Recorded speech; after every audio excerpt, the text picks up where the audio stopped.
ఏదైనా సరే మొహం చూసి మాట్లాడాలి. అలవాటు ప్రకారం గొడవ మొదలైంది. వెళ్ళిపోవాలా? ఇవాళ అటో ఇటో తేల్చి కూడా నేను వెళ్ళను.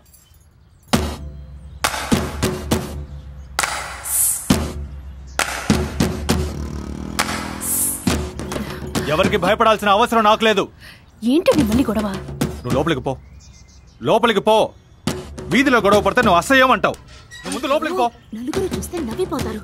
ముందు లోపలికి రండి. ఏమండి ఏమండి చీటికి మాటికి పిల్లాడితో పోటాడతారు ఎందుకు? పిల్లాడా?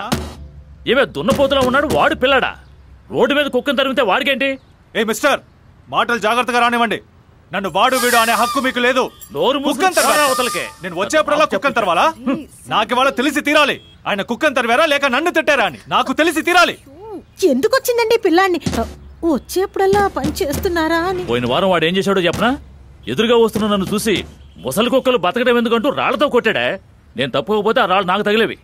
ఓహో, అంతకు ముందు వారం ఈయన చేశారో? ఆపండి, అది కిందటి వారం గొడవ అప్పుడే చెప్పారు. రండి లోపలికి రండి. మీ గొడవలతో చేస్తున్నాం. రండి.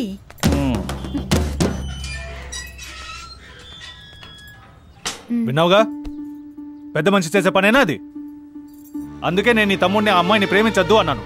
నన్నే ఇంత వేధిస్తున్న వాళ్ళు నీ తమ్ముడు ఆ ఇంటికి అల్లుడైతే చెప్పులతో పాటు మనశ్శాంతిని కూడా బయట వదిలేసే లోపలికి వెళ్ళాలి.